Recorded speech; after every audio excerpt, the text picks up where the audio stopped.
all that you are expecting to see in your life, just give some time, and just keep doing what you're doing, and keep doing them at your best. And very soon, you're going to see the light at the end of the tunnel. So good morning to you, and welcome to Healthy Morning Live on Hstv. My name is Stephanie Ejojinam Anyana, and welcome to the midweek edition of Healthy Morning Live on Hstv, proudly brought to you by Prudential Life Insurance Ghana. Always listening, always understanding. And I have my super co-host next to me. Good morning, Diego. Why were Good you morning, smiling? motivational speaker. I didn't know you've diversified your portfolio into motivational speaking and preaching.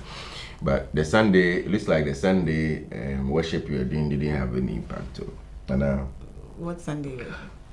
the Wednesday worship, you know. And by now, maybe I done this of my maybe now who preach we used to have worship back in. It should be on the street, like who the speakers be now who preach. Street. And we see them a lot. I'm not them. Oh, when you are coming to work at dawn, you don't see them. Oh, both men and women, I'm going to street to the speakers be no more preach. Okay, say, oh, me can say a bonnet. Why do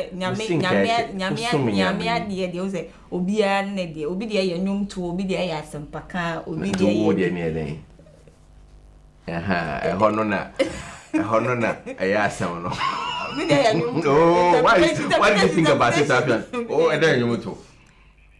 Interpretation. Oh, in my church of preacher, I interpret it. Oh, you what? I interpret the sermon of the pastor into English. Okay. That I can I play an instrumental role in church. I don't know why you see me as some. Oh, but okay, so worship. I thought worship and then What me sample keyboard cover, sorry. Yeah, I say. But keyboard no boy, I'll pay attention there. Oh, I don't know me pay attention. I play. I'm glad your keyboard now. Sorry, General, send no Buno Pania. I thought to be also so. Okay, all right. Praise the Lord. Anyways, welcome to the 13th day of July 2022 version of the Healthy Morning. Don't forget we're live on YouTube, Hstv GH Live. You can subscribe, click on the subscription notification there, and then of course click on the bell so that every morning you get to join us and enjoy. It doesn't matter where you are. If you have to move away from your home or your comfort of your office or something like that, you can still join the conversation. And don't forget to join us with your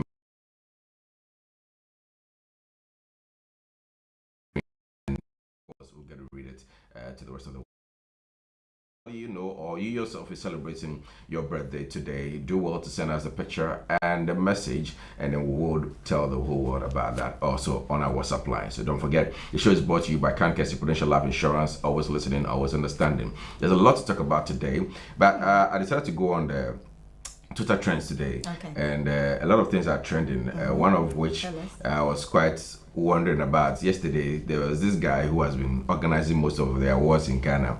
That includes the radio and television awards. RTV, yeah, the man. So it's a new award that is being. He said Ghana's Wedding Award. I saw that yesterday, and I was like, really? Like, what sort of pressure competition is he going to open up for? Ghana's Wedding Award. So wait, what are they looking at? The reception? I have no idea. The food served, the venue, really. So my friend, decided to rather post him. A very good friend of mine, Kwame Daze. He works with City TV and City FM. Decided to post this guy, Prince Mackay. He's the guy that has the name, and put out the number of awards that he's been organizing so far. Okay. So one of which includes the Radio and Television RTP Awards, Africa Gospel Awards Festival, AgaFest, Ghana Ministers of State Excellence Honors Corporate Awards, Ghana Nigeria Music Awards, and now the biggest one, Ghana Wedding Awards. That doesn't sit well with me. So you depend on how you do your wedding. They will assess maybe the reception, how your dress was like. I really don't know how you can assess that, because if you are going for a suit and I want to do a kaftan, so he's sent reporters. What are you going to look out for that? You send reporters. No. If you can send reporters, so maybe there we already decided to do suit. I decided to do kaftan. So you are going to tell me that my kaftan was Maybe your captain was better than maybe my. How can you say my captain is better than someone? Ibia na Bokro designer and one of the biggest designers in Ghana. This is going to breed competition. What is this? Me, I saw it yesterday, and I really chuckled when I saw this. You know why it's trending today? What is this? It's trending. It's on Twitter. It's trending. Yeah, so that's the whole idea. It gets people like you worked up, then complain. I should use all my life savings for money when I have a life after marriage. So my life savings so it's up to you to decipher where you want to be. If you want to follow the trends, like honor him by giving your probably you even come for your budget. Come for whose budget? And check be a $100,000 and I say it was just a 50,000 Ghana cedis. This is going to breed unnecessary competition amongst the youth. It's true. It's true. Irresponsible ladies and men are just going to be all out working, spending their life savings and forgetting that they have a life after marriage. I don't know why I don't find this funny. Cocktail, sausage, spring roll, and for people to break their food, their empty stomachs and come and nice buffet, papa. And so you're able to buffet, and I saw this is not for me though. So in San Jose, so bet chair Miranda, and I say, best serve a moe. Those class. I say class beam. So when I say chame Mario, until immediate. Man, I move no. When I'm mobile. I saw this and I'm like, really? Yeah. Anyways, that's it. Amidst all what is happening in the country and even beyond, Ghana Wedding Awards. Well, let me cool you down. And people are actually going to have this in their plans. That okay, then we are supposed to do this, we are supposed to somebody is going to worry. Give you criteria. A lady is going to worry her husband because of this.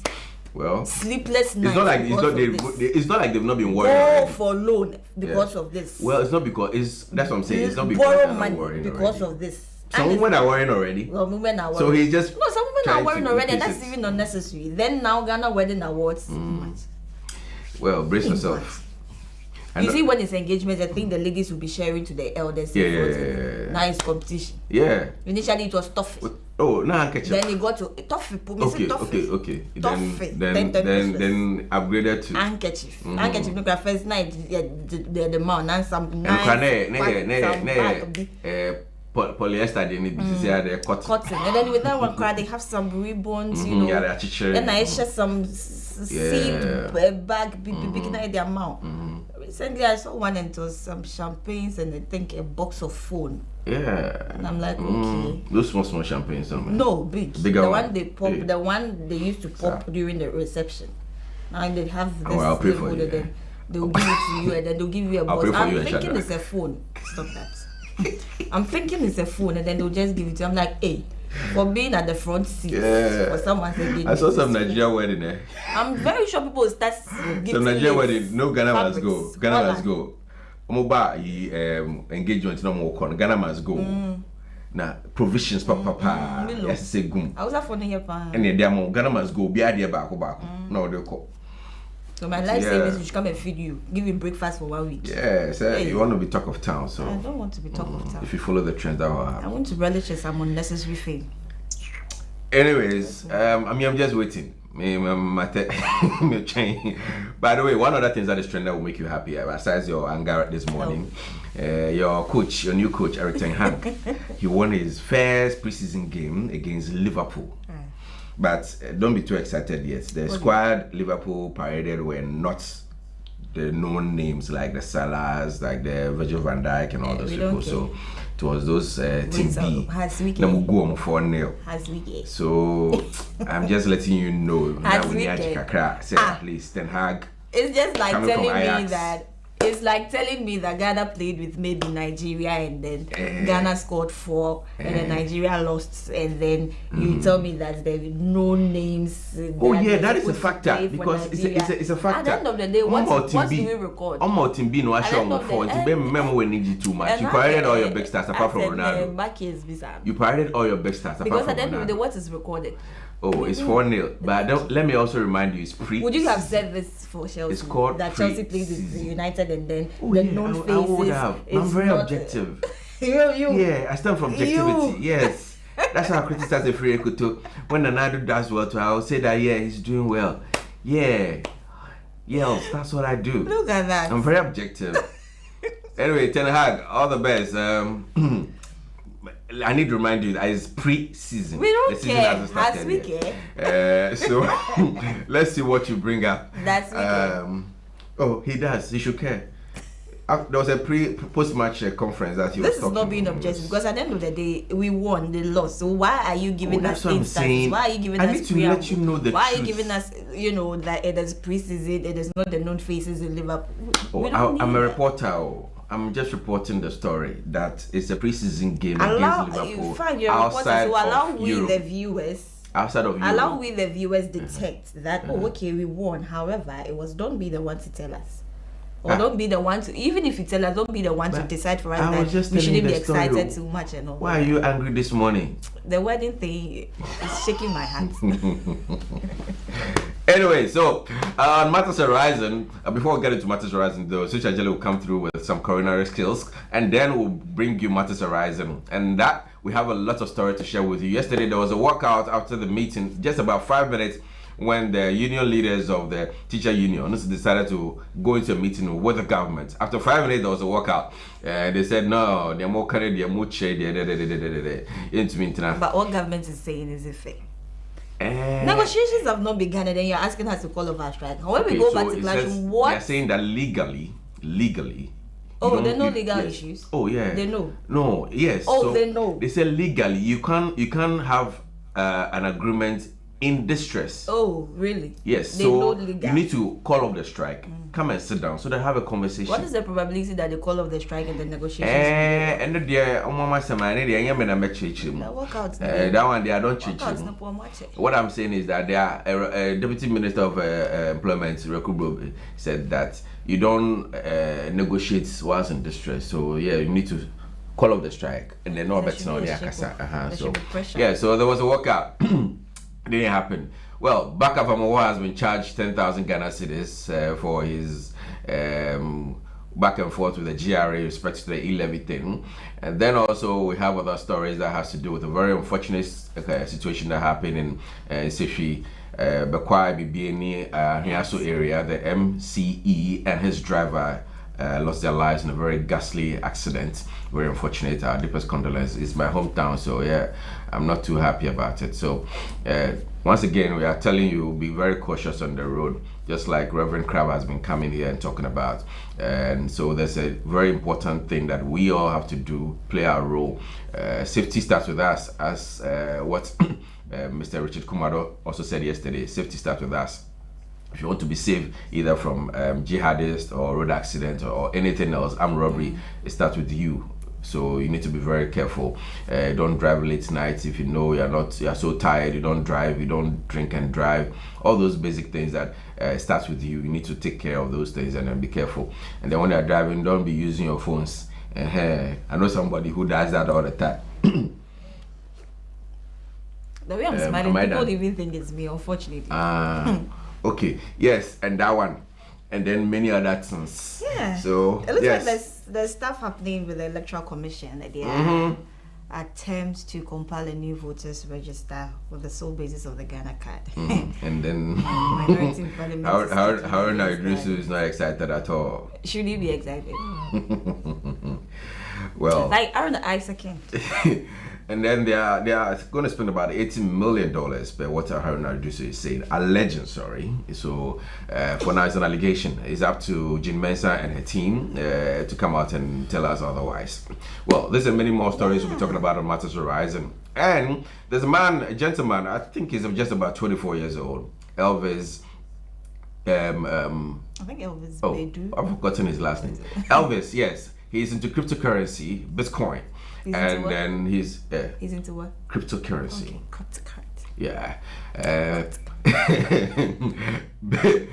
Yes, Elvis Betty, and he will be joining us later on to tell us about. I mean, I hear he's now very loaded.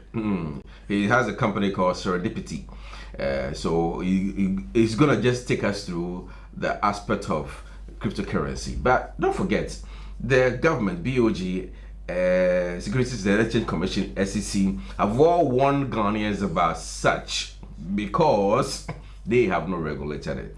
But as to how this gentleman seeks to explore the other opportunities and then educate Ghanaians about it, because that is his dream to do. We'll have that conversation later when he joins us on the show today. So keep your fingers crossed for that. Yeah, on Stay Alive, we're going to focus our lenses on health once again, and we're going to have a conversation about infections with Dr. Ebenezer Kwanzaa. Yes, so we're going to talk about infections in men, women, viral infections, what causes them, the pathogens here and there, and why some of the viruses can be very deadly, like COVID-19, like the Marburg, like the monkeypox, and all of that. So it's going to be a brief but educative conversation because Healthtainment is going to be on. Yeah. Today, Wednesday, JK will be having a conversation with an actor, right? Yeah. They're having a conversation. So we're going to have Healthtainment, and then in focus, Stay Alive, Matters Arising. And the goddess of sports will be in also to give you more details in the world of sports with that. So the show is always power packed. Don't forget to join us as interactive. So your WhatsApp messages are duly welcome, and we'll be reading them to the rest of the world to know what is happening. So, all right, so stick with us from now until approximately 9:30, and then we'll take a quick turn right now. When we come back, Sister Jelle will be on, and we'll come to do Matters Arising.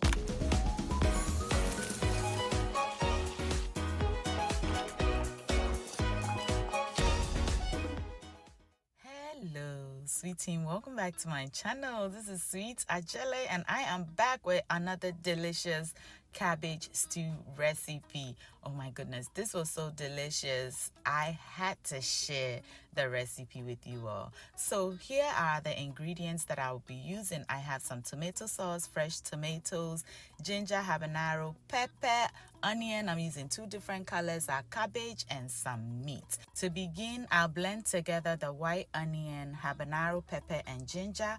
I'll pour half of it into a bowl and set it aside and rinse out the blender. We will be using that deliciousness to steam our meat. Then to a pot, add in your meat. To that, your blended ingredients that you've rinsed out of your blender.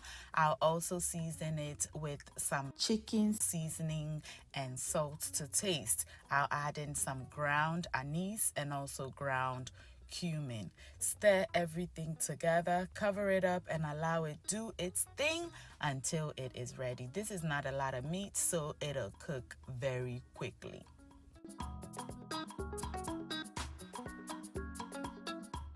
Next, we will cut our tomatoes and deseed it. We don't want to use the seeds in this recipe, but we want the juices, so we'll put it through a colander, cut it up, and we'll blend it beautifully and set it aside.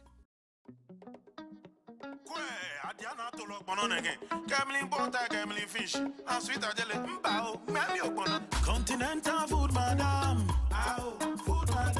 International food captain. We will then go ahead and slice up our red onions and set it aside. All you have to make pizza, jollof, mango and okra soup, sushi and pastries. All this and more. Sweet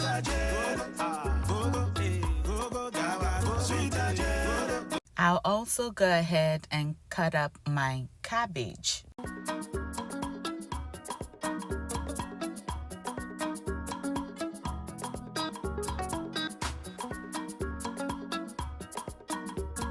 Once I'm done cutting it, I'll transfer it into a bowl. To that, I'll add some salt and water, and we will wash our cabbage nicely. Mind you, I already washed it before cutting it, but I like to do this to ensure that it is nicely cleaned.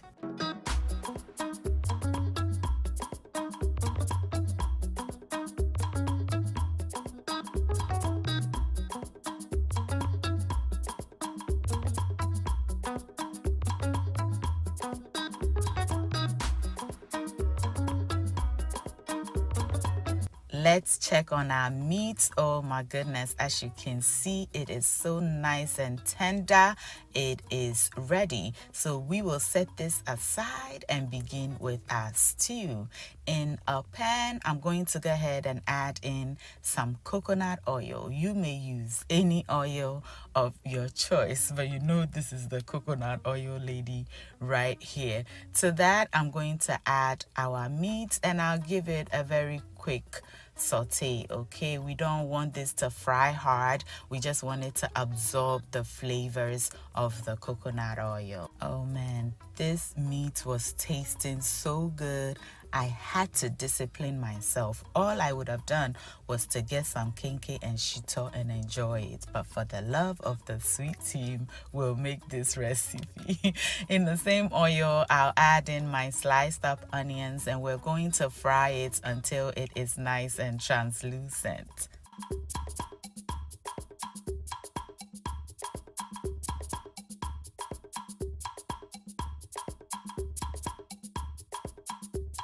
I'll then add in the rest of my blended habanero, pepper, ginger, and onion. We'll give this a good stir and allow it to cook for an additional 5 minutes.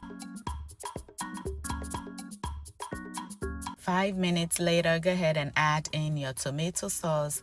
Blended tomatoes, rinse out the blender, add that little bit of water, give everything a good stir, and we'll go ahead and bring this to a boil. Once it boils, we'll lower the heat to medium and allow it simmer for about 10 minutes. Our tomatoes have cooked down beautifully. So at this point, I'm going to go ahead and add in the stock from cooking our meat. Give it a stir and allow it to cook for about 8 minutes.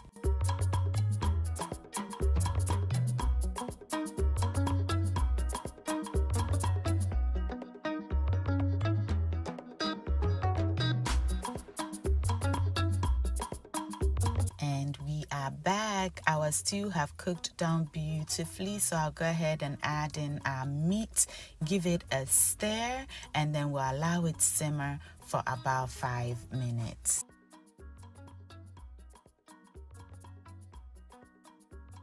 Then it is time for us to add in our cabbage, and because I want it to be crunchy, once I add it, I'll just let it cook for 5 minutes or even less. Okay, if you can eat cabbage raw, you don't need to overcook it, but if you want it to be nice and soft, please go right ahead and cook it until your preferred tenderness. I love crunchy cabbage stews. Let me know how you like your cabbage stew in the comment section. Do you like it hard and crunchy, or do you like it to be very nice and soft?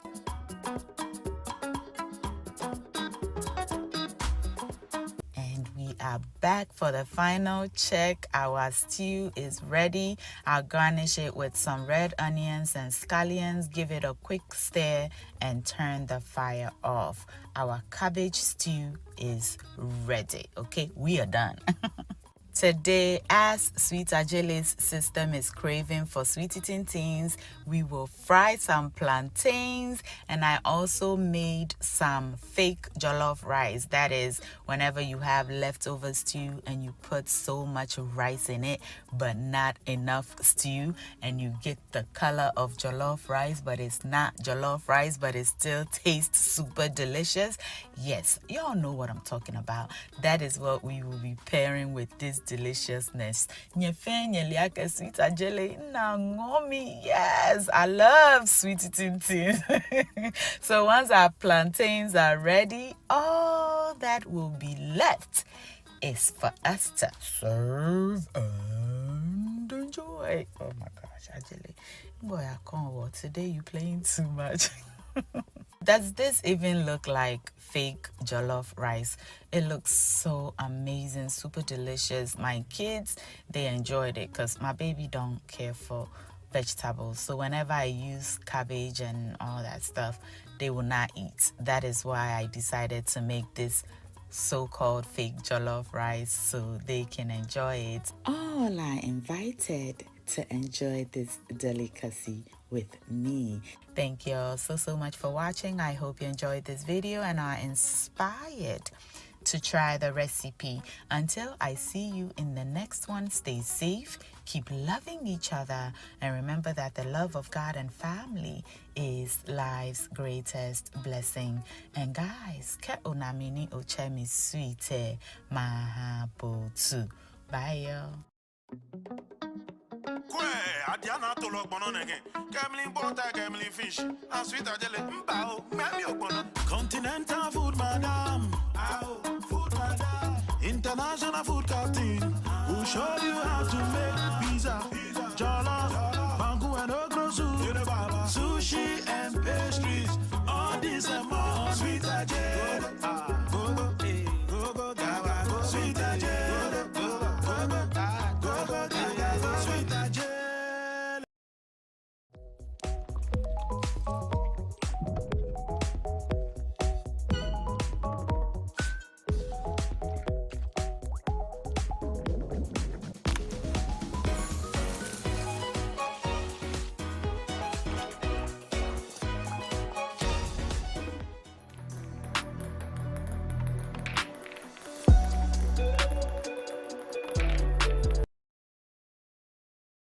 My name is Dr. Andrew Akutu. I'm the Managing Director of Hstv Funeral Homes. Hstv Funeral Homes was established to provide modern, state-of-the-art and comprehensive funeral services. If a family lost a loved one, everything became a do-it-yourself affair. But Hstv Funeral Homes was established so that everything that has to do with the funeral, from the time a person dies until they are buried, can all be done and made available in one place. And at all time, to emphasize the importance of treating the body of the deceased with the utmost respect and dignity. Hstv Funeral Homes provides any and all services that have to do with funerals. Hstv Funeral Homes will recover the body from wherever the death occurred, embalm the body using the most modern techniques. We will keep the body or store the body in our state-of-the-art refrigeration system for as long as the family desires. Nearer the time of the funeral, we will prepare and dress the body up for the funeral. We provide transportation, namely ambulances and hearses, to convey the body from one place to the other as the family may wish. We also provide on our premises the services of an interdenominational chapel where the services can be conducted. We also have the only modern crematory in Ghana at the moment, which services not only Ghana but also Cote d'Ivoire. We also have a cemetery, one of the only two privately managed cemeteries in Accra at the moment. All it takes, literally, is one telephone call and perhaps 2 visits to our premises for everything to do with the funeral to be arranged for. There are several funeral plans on the market. Most of them are based on the premise that when the insured person passes away, the insurance company will pay an agreed sum of money to the bereaved family. Often enough, the sum paid to the family may not be sufficient to cover the basic needs the family requires.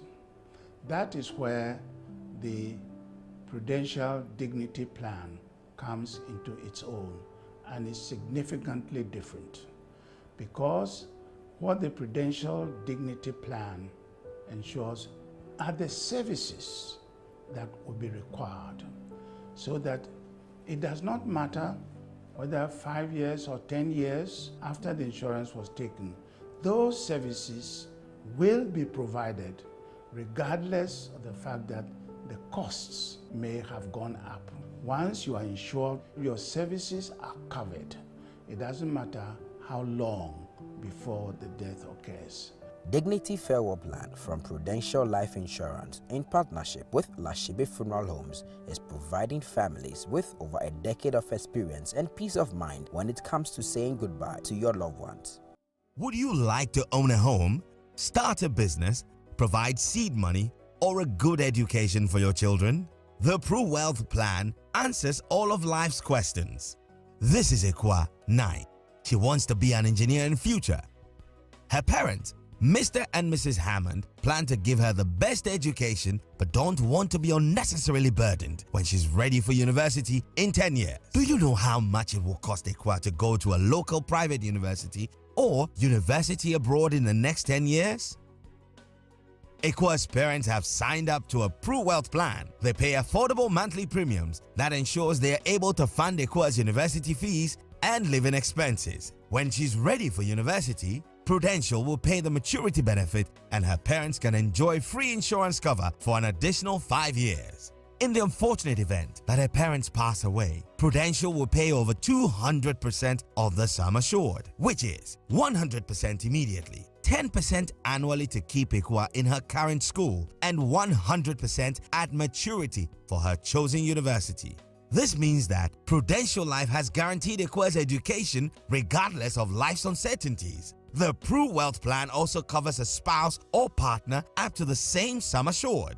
With over 26 million customers, 24,000 employees globally, and over 170 years experience, you and your family can have peace of mind knowing that you are in safe hands. Whatever your financial goals are, the Pro Wealth Plan has the answers to life's questions. Call us today and let Prudential secure your future.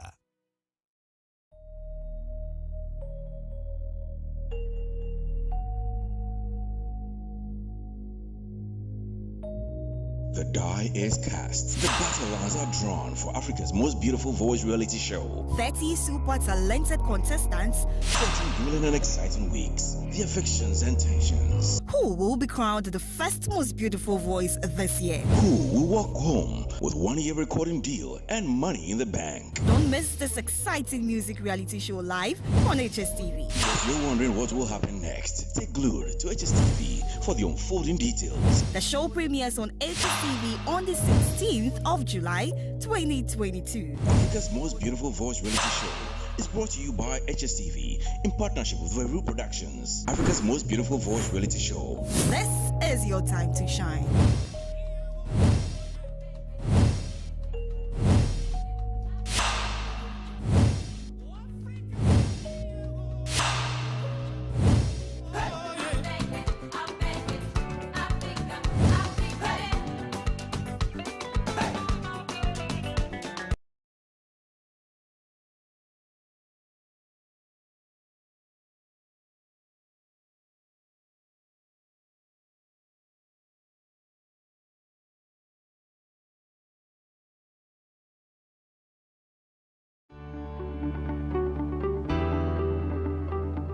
Abusia bedawase se okasa mfonyine egusua eda Hstv ebia na wadamfo bi onua bi ananse busuani bi abo amane se na nsen enya de onya Hstv o de kasa mfonyine eso obi wonu mu a onya mfonyine eba nanso kasa bi a emma obi wonu so wonu ane de na tekokra anyimu aye kusukusu bese otin kai boy na ebo na mane emaye se we Hstv no atekwa ye bese se obesa scan o TV no foforo anaso obesa scan o decoder no foforo eni be mu akwanya ama won sasa ka Hstv bio de enjumadi ahodo na won so anya akwanya atumi ahwe bi etie bia na onua bi pese o sasa scan TV no foforo a ye bese se obeya aso na watie kwan a obefa so obesa scan TV no anase decoder no efoforo ye di nkan so pese o scan TV no foforo a obefa remote na wa remote no so wamia menu e remote no so e di amaye atwode bebre e na be ba okasa mfonyi no eso hwehwe bia ya tro se channels e maye ne mia okay e remote no eso e di atro foforo e be sa ba o kasa mfonyi no eso ahwehwe bia ya tro se auto scan ne mia okay wo remote no so e maye we be scan ni stations ahodo e wo kasa mfonyi no so e di amount ejina wo TV no so ebitimi di sima be aduonu eko aduasa eso stations ahodoɔ ɛba akasamfoni no ɛso bɔmmɔden a na hwɛ HSTV onsa bɛkan na hwɛ adwumadi ahodoɔ a aka nyinaa ebia na wo deɛ no enye TV na emom odi koda ɛna apɛ sɛ osasa na fofo ntitiw ɛne ɔmom use Go TV obɔmmɔden afa remote no na wamia menu ɛwɔ remote no so ɛde ama me atwerɛdeɛ bebree ɛbɛba wo kasamfoni no anim wadaroma hwehwɛ bia atwerɛ sɛ advanced option nimi a okay ɛwɔ remote no so ɛma me ɛde atwerɛdeɛ foforɔ ɛbɛba wo kasamfoni no anim hwehwɛ bia yɛatwerɛ sɛ installation nimi a okay ɛwɔ remote no so ɛma me ɛde atwerɛdeɛ foforɔ ɛbɛsan aba ahwehwɛ bia yɛatwerɛ sɛ auto scan nimi a okay ɛwɔ remote no so ɛma me webɛma wɔn nsa ka ɛyɛ kasamfoni anaasɛ stations ahodoɔ a ɛwɔ ɔman mu nyinaa bɔmmɔden na ɛhwɛ HSTV nimi a okay ɛwɔ so webɛmu akonya asamo abɛka HSTV abusua kɛseɛ no ɛho ne dwumadie yɛ nyinaa wɔn nso wanya bi ahwɛ bɔmmia bi a ne HSTV article amaneɛ na wɔn fa saa kwan yi so na ne nsa bɛsan aka yɛn yɛde wase so agye brɛ na watie yɛn na wahwɛ yɛn so.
You are most welcome back. It's still Healthy Morning Live on Hstv. We're live on YouTube, Hstv GH Live. As I keep saying, just subscribe and click on the notification button so that in case you are out there anywhere else, you get notification about the show being on and you can join us with your thoughts and comments. It's very interactive. WhatsApp line is also very active, so you can send your messages over to us.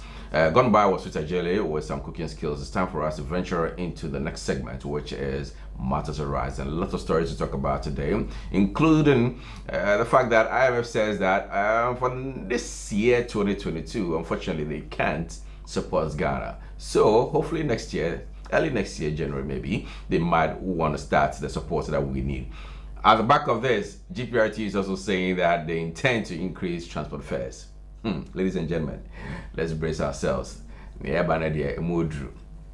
to survive, navigate through the rest of the 6 or let's say 5 months left till the end of the year. Hopefully next year we can get some bailout from IMF. And tougher for now.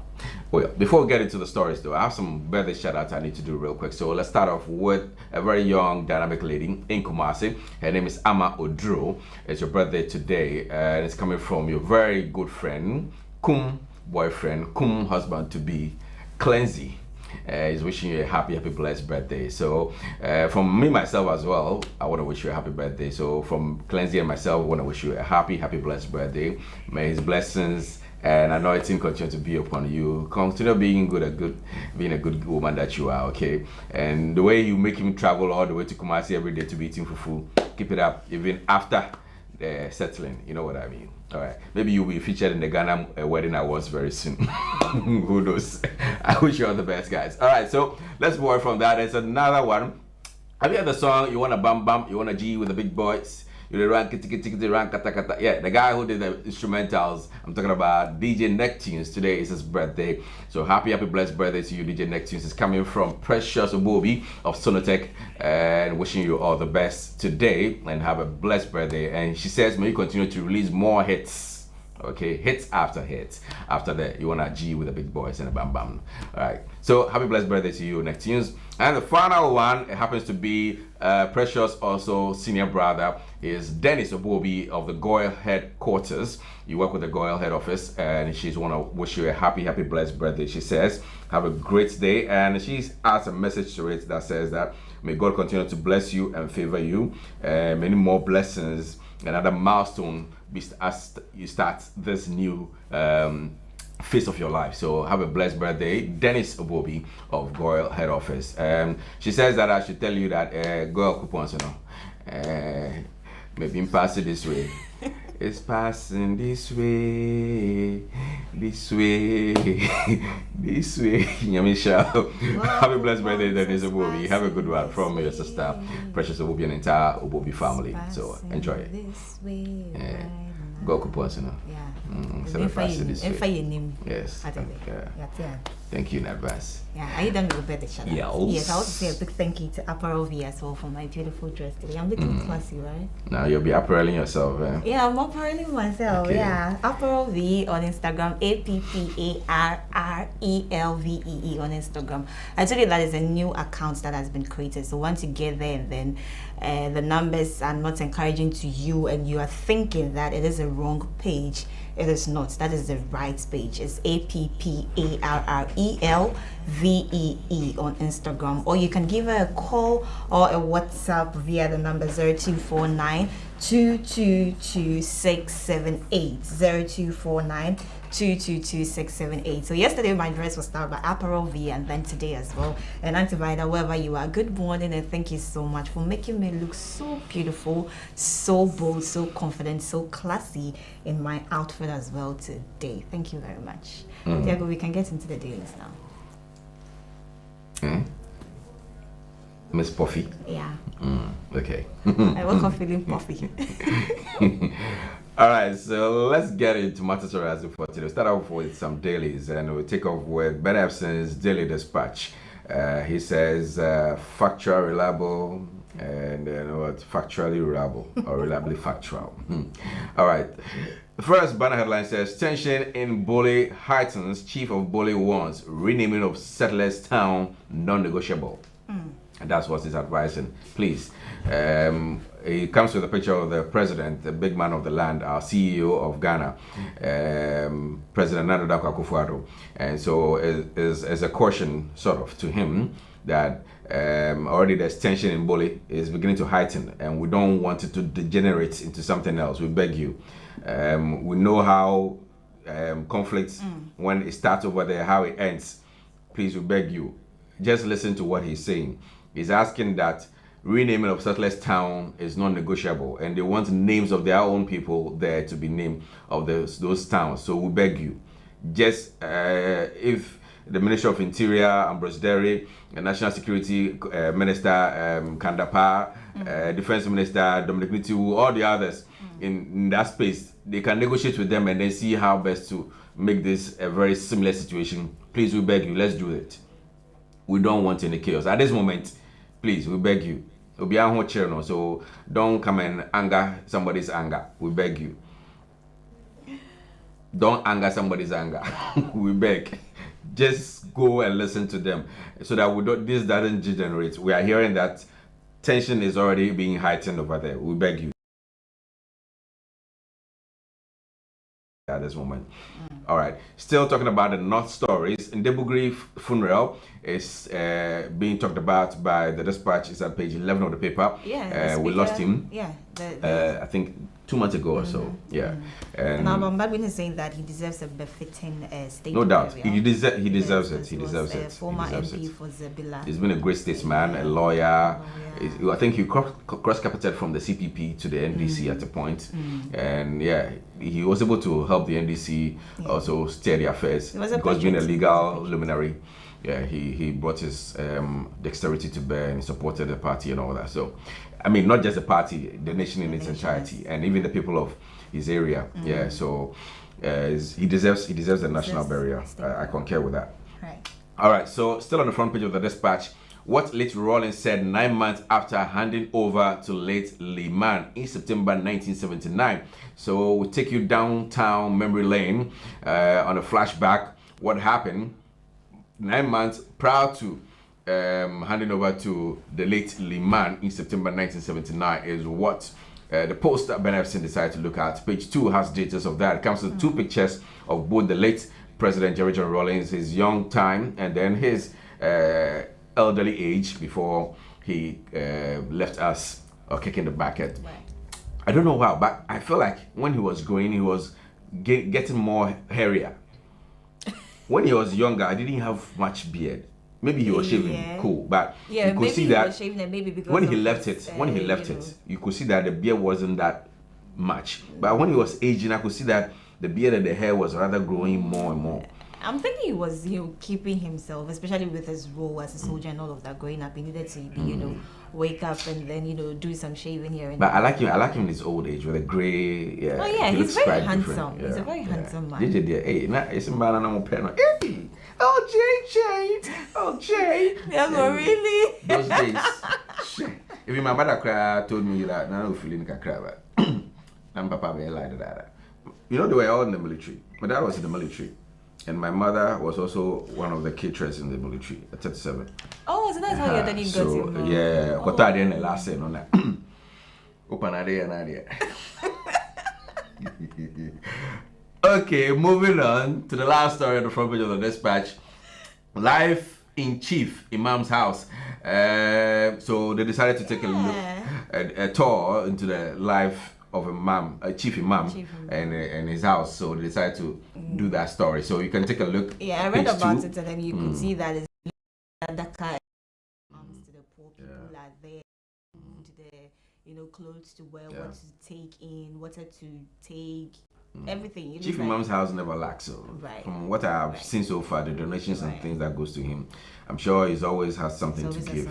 So it's good. And when you give, you keep having more. So please learn to give. If you're not giving, learn to give. I'm happy that it's my birthday in May to celebrate the same birthday, 23rd April. Yeah. So I'm blessed. Yeah. I'm hoping to also chalk 103. You will. Yeah. Amen. Amen. Thank you, Chief Imam, for serving Ghana. All right. So those are the stories on the front page of the Daily Dispatch.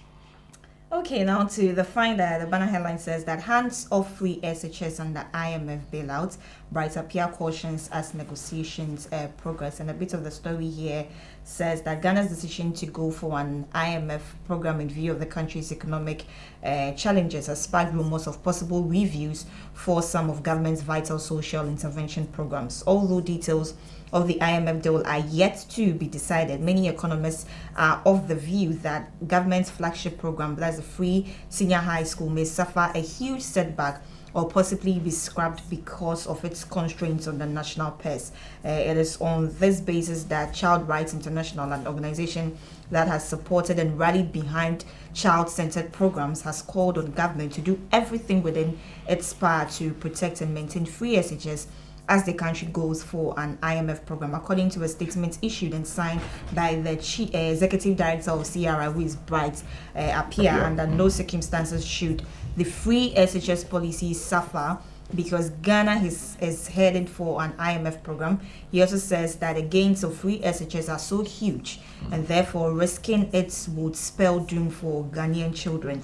He also reiterated that since the free SHS program has already been set in motion, it would be costly to review it. Since the SHS was introduced in September 2017, Mr. Appiah said CRI has supported and rallied behind it in any other child-centered programs. Quoting, "This is why we must all continue to throw our weight behind the free SHS and protect it from any act that could affect its smooth implementation." So free SHS is a social investment policy and any other consideration will affect the masses. So I think we should, let's just take on this, unless there's any other education story there. And so this also, there's a story that has to do with the school, free senior school, right, so and the issues about the shortage of food. Remember yesterday we were given the information that by close of day they're supposed to be given their foods. Right. And but I heard I think the PRO for Education Ministry saying that transportation is also a kind of an issue because buffer stock is supposed to move all the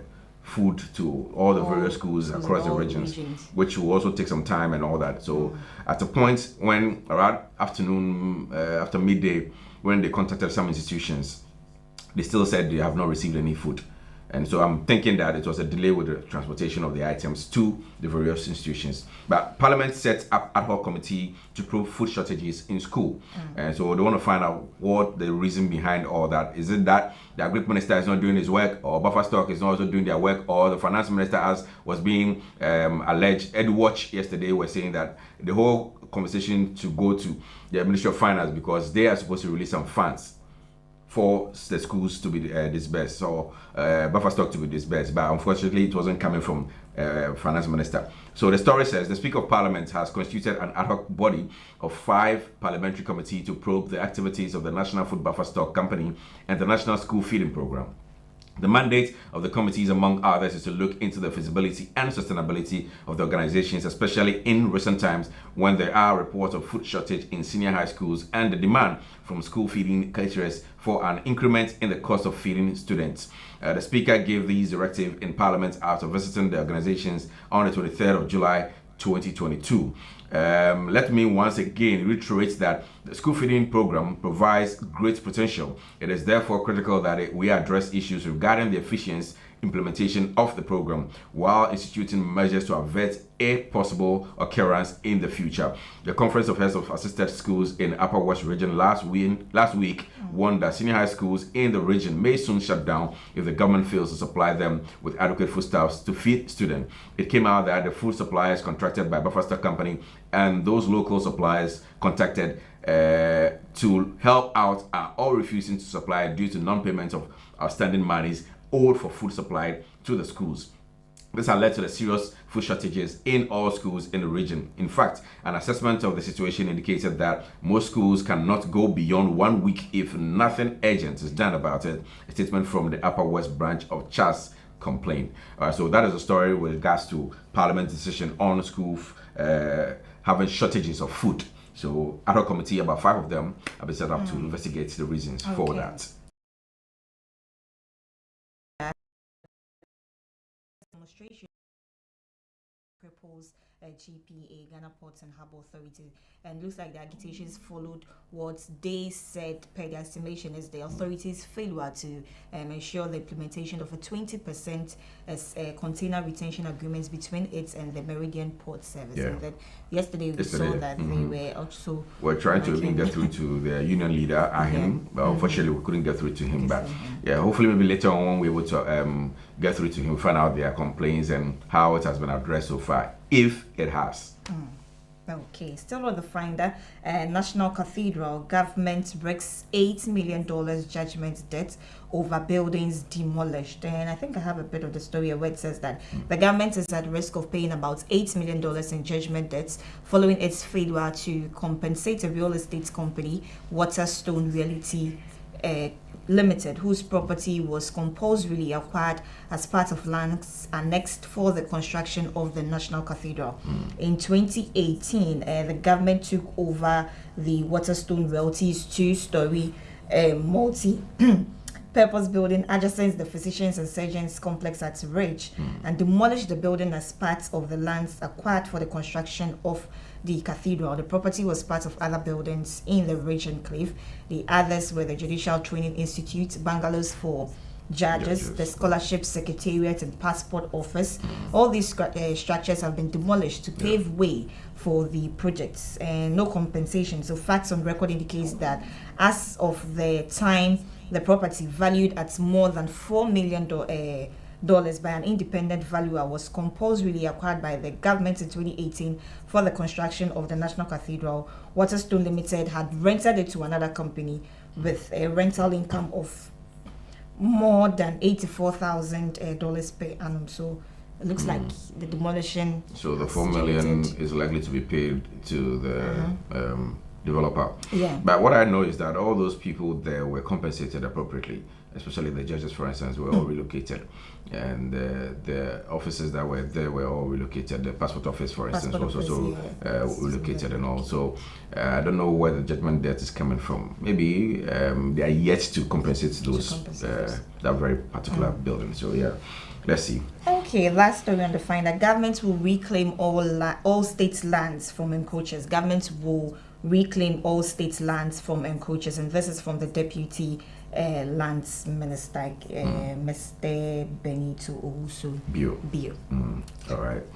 Okay, so let's move away from the dailies now. Turn attention to some portals. So, EC seeking to create new register with $80 million, according to Haruna Adrisu, who is a legend. So the minority in parliament is kicking against what it terms attempts by the Electoral Commission to compile a new voters register on the sole basis of the new Ghana card. According to the minority leader Haruna Adrisu, a new register on this basis is a wasteful expenditure and will disenfranchise a lot of Ghanaians who have not registered or secured their cards yet. Haruna Adrisu addressed the press in Parliament and said, quoting, "Our standing as we pick it up in that the election, the EC is desperately planning to discard the 2020 voters register and replace it with a new voter register, which will cost taxpayers and the people of Ghana $80 million thereabouts." So he said thereabouts. He's not even sure, unquote. He goes on to say the Member of Parliament for Ningo Pram, Sam George, made similar allegations in the past, indicating that the EC is preparing to lay a constitutional instrument in Parliament that would allow the creation of a new voters register with the Ghana card. The government came under intense criticisms after the creation of a new voter register ahead of the 2020 polls. Several civil society organizations and individuals argued that the register at the time was credible. Thus, the compilation of the new one was not necessary. Imani Africa had indicated that the procurement of the equipment for the compilation of the new register, which was subsequently abandoned, amounted to some $60 million. Well, that is what our minority leader, Haruna Adrisu, and his team are alleging. Also, the fact that some judges also have said something like that. And so, yeah, people are being cautious about the potential of the EC to use the new voters, the Ghana card as the new voters card to register new people. And they're going to cost us an amount of $80 million. Yes, it is Picasso. So that money is no money we can pay. Sikao. And I will say, Skinny. Cisco. I say it's Picasso. It is Picasso, yeah. They should be able to pay that money real quick. Away from that to IMF, it says that Ghana to miss IMF assistance this year. A decision by the IMF on whether to rope Ghana onto a fund program or not can be made as early as next year, specifically within the first quarter of 2023. This implies that Ghana is very unlikely to start a fund program this year, 2022, and hence gets the financial assistance, balance of payment support that it badly needs to set the economy right or stabilize the economy. The revelation follows a crunch meeting between IMF officials and Parliament's Finance Committee yesterday, 12th of July. A source within the Finance Committee who was privy to conversation with the IMF told reporters that the fund is seriously concerned about the country's debt position and will undertake a debt sustainability analysis before agreeing on a deal with governments. The minority side of the committee had raised issues over government's debt and tasked the IMF to ensure a deal that would not worsen the country's debt position.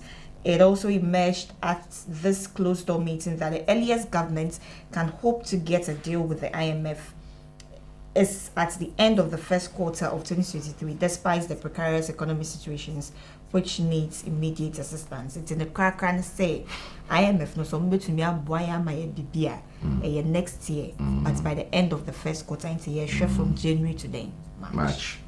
It's this year end of first quarter means forget January, forget March. By after the March. End of first by the end March so no more baby. After March, my dear. Second quarter. We are looking at second January, quarter. March. January to March. You say at the end though. By the end. Yeah, by the end. Of end of first quarter say March ana. Yembetiana. Grandma. Yembetiana. By the end, it just say first quarter ne chemu. April. April. Very say you benya sika die next year. Next year so you April more. Let's see, Emma. By June, dear. Oh, who got June, dear? Oh. If you April, May. But kilometer Suarez, or yeah, during the lockdown, I say kota by June, dear. One thing, I don't know. Yeah. So, if it's by June, let me say by June, dear, maybe a scanner back. So, I'm a patch by June, dear, not scanner back. Yes. Say end of by the end of first quarter. June is in the second quarter. And the way they are. Send your moon next year, first quarter. I was really hoping say by January, but I say by January, now my scanner set it. By end of first quarter. Because 2023, you're quite elections, so my and the one for the now, World Bank $903 million now with the mine. I want to hear that. But your home will be some why? Let's just stick with the IMF and the conversations that are erupting. Remember, we had a conversation with the man Kofi Koranten, the independent candidate. Guess what? He's going for the 2024 elections as well. And we had a very beautiful conversation. And he had a press conference yesterday regarding the economic situation here in Ghana. So you failed woefully as chairman of the economic management team. Resign now. Kofi Koranten to Baomia, aka biometrics, aka digitalization, aka digit Baomia. A presidential aspirant in the run-up to the 2020 general elections, Kofi Koranten is calling for the removal of the Vice President, Dr. Mahmoud Bawumia, as the chairman of the economic management team of government. Addressing a press conference in Accra on Tuesday, that was yesterday, July 12, the presidential aspirant argued that the government's move to seek help from the International Monetary Fund is a clear indication that the Vice President failed as the chairman of the EMT. According to him, if Dr. Mahmoud Bawumia fails to do the honorable thing to resign, all 275 members of the parliament must use any available means to have the vice president removed from the team, not as the vice president, from the EMT team, that's the economic management team. That's what he's asking for. Quoting, on the caps of yet another mortgage financed by the IMF with guarantees provided by the future blood, sweat, tears, and toil of every working Ghanaian, I'm here to call for the resignation of the vice president, Dr. Mahmoud Bawumia, as the chairman of the economic management team. Bearing his willing resignation, I call on every member of parliament to act for the good of our nation and remove him from office, Kofi Koranten told the journalists at the press conference. Touching on the current state of the Ghana's economy, the presidential aspirant noted that Ghanaians must not see the National Democratic Congress as an alternative to the failed New Patriotic Party government. So yeah, in his view, both the NPP and the NDC are responsible for the whole, that is HOLE. Ghana finds itself. That's Bulemi. Yeah, that's what he means. He further called on Ghanaians to give him the support to save the country from the mismanagement of the two biggest political parties in the next general elections. I do not have all the answers to the problems of this nation that has been infected by a cancer of government malfeasance, but I do have concise, viable ideas. I need all citizens and especially the youth of this nation to join me in saving our nation from the economic collapse that has been ignited by both parties, Kofi Koranten appealed. So yeah, what do you think? We should give him the mandate? Matra Makwe. Say we're here when one William came and said that we should try him too. And he drank Alipo. And yeah, we asked him to go ahead. And now we're enjoying, aren't we? Please, I'm William, but my William is William different.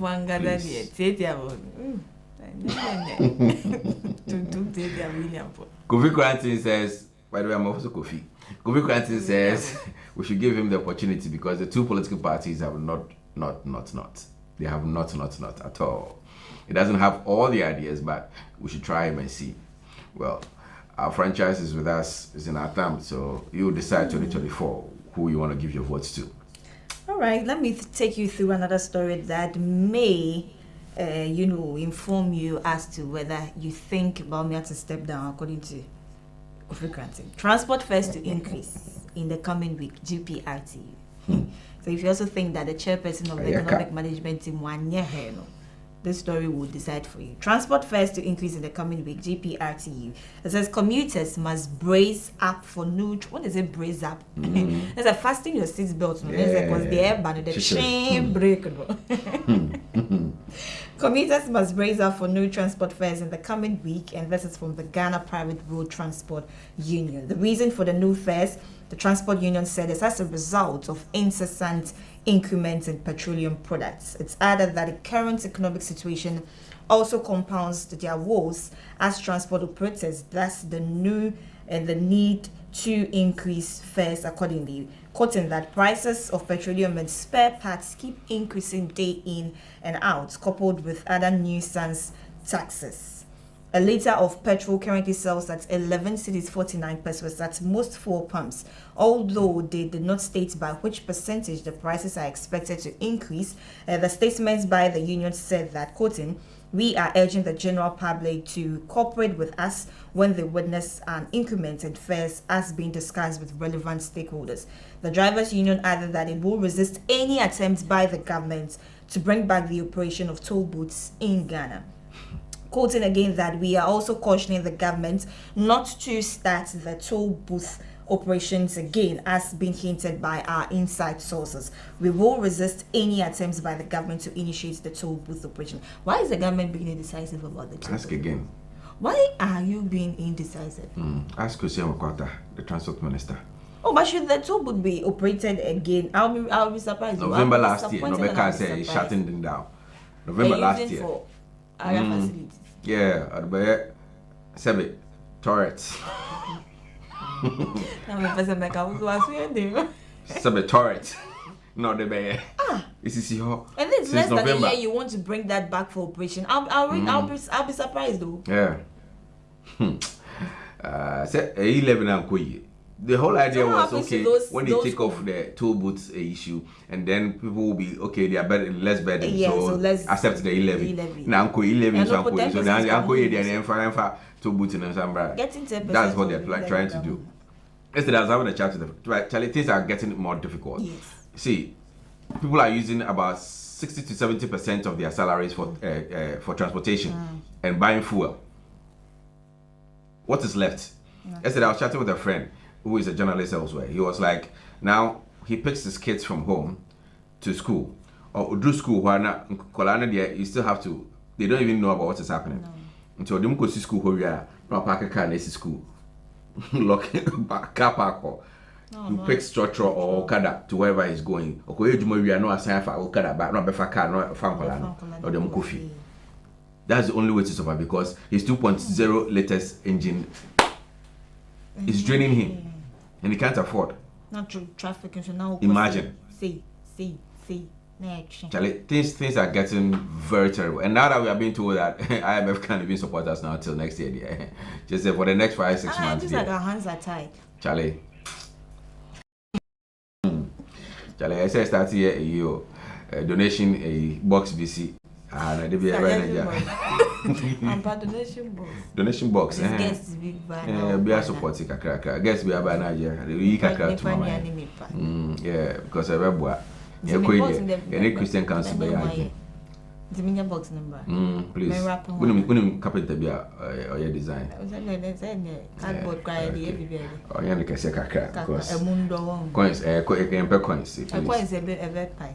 Red one is from Blue, maybe blue, no, green, purple, then the green, and then the new Cassiano color. Red, that's a peach bizarre. bizarre. That's the bizarre. Okay, all right. I then 500. I need 200. 200 in America. 200 a peach, color near peach. Yeah, it's a 1 cedi now. No, and 1 cedi, but when you feel me, about money I pay. Right now, what can you buy with a CD in Ghana? Charlie. Ghana. Did you see the Ghana that posted? Hey, in Katia. And what did you say the banana fingers do like? Why Supreme Court slapped Oliver Bakavamo with 10,000 Ghana cedis costs? I'll tell you why. The story has more. The Supreme Court on Tuesday slapped Oliver Bakavamo with a cost of 10,000 Ghana cedis in application seeking to commit the Commissioner General of the Ghana Revenue Authority and GRA as a public institution for contempt. Bakavamo had appeared before the 7-member panel of the Supreme Court as a lawyer representing a client, Benjamin Dakon of Democratic Accountability Lab. His client wanted the Supreme Court to commit the Commissioner of the GRA and the GRA itself to contempt of court for going ahead to implement the electronic transfer levy while there was suit pending challenging the implementation. Remember, they said that they're going to revoke the constitution to prevent the GRA. Even the minority, some 3 members from the minority, Kujita Blakwa, Haruna Idrisu, and what's the third person? Mutala Muhammad. Is it Mutala? No, that's the third person. They said they're going to prevent the GRA from going ahead with the implementation of the e-levy. But here we are. They are silent. Nothing has happened. However, Bakavamor insisted on moving his application, which triggered more concerns from the bench. The 7-member panel of the court, which had Nene Abayate Ofoe Amegacha as president, dismissed the contempt application as defective, frivolous, and vexatious. The court was of view that Bakavamor, who appeared as counsel for Benjamin Dakon of Democratic Accountability Lab, did not label the application as prescribed by the court rules. Hence, he's been asked or charged to pay 10,000 Ghana cedis to the state. All right. So that's the story about Bakavamor. Looks like his woes are even deepening more and more. He better take a seat somewhere and then reorient himself. All right. So Ghana demonstration to around in Kumasi when transport fares will be or may be increased as soon as possible, according to GPRTU. The Arise Ghana pressure group is saying that they are going to organize another Chrome Ayesh demonstration in Kumasi. So the story says that leaders of the pressure group Arise Ghana have revealed plans to embark on a second demonstration on the 22nd of August 2022, this time in Kumasi in the Ashanti region, quoting that in keeping with our objective of championing the interest and welfare of Ghanaians, Arise Ghana will be holding a mammoth demonstration. Take note of that identity. On the 22nd of August 2022 in Kumasi, the capital of the Ashanti region. Through this demonstration, which will be the second of the series of demonstrations we intend to hold across the length and breadth of the country, Ghanaians from all walks of life will congregate in the Garden City to protest against excruciating economic hardships imposed on them by the Carlos Akufo-Addo Bawumia government. This is from Bernard Mona, a member of the Arise Ghana group.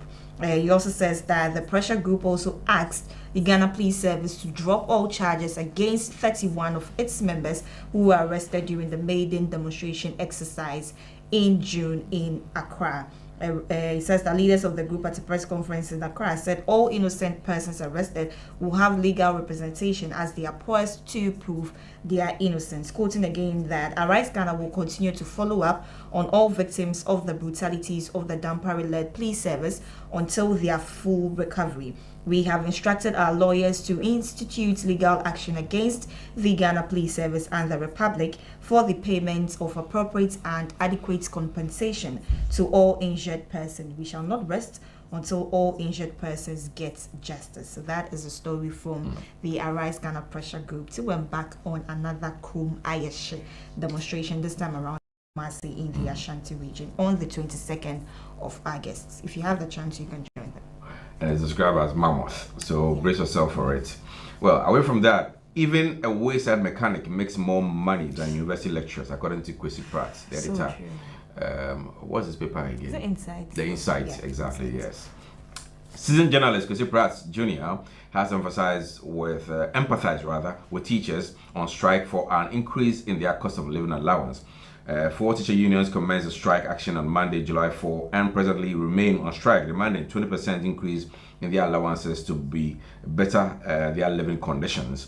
Meanwhile, the government is said to hold talks with them. That was yesterday. Didn't end amicably, unfortunately. Speaking to the issue, Mr. Pratt bemoaned the treatment meted out to teachers as he expressed disgust over how much they earn for their services. Narrating a story about a friend of his who is a university lecturer, Mr. Pratt called on the Akufo-Addo government to streamline the incentive structure for public sector workers with particular emphasis on teachers. A friend of mine who lectures at the university showed me his payslip, and shockingly I asked if this the reason why he went to school to do a first degree and did a second degree to the extent of acquiring PhD. In fact, if you hadn't even gone to school, you would still make this money. Even a wayside mechanic makes more than the salary you are receiving as a lecturer. So the whole incentive system needs to be restructured, he said.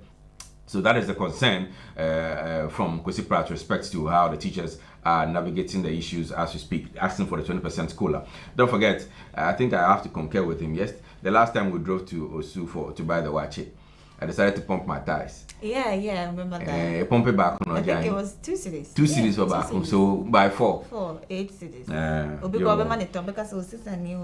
Charlie, and yeah, easy, sir, and easy.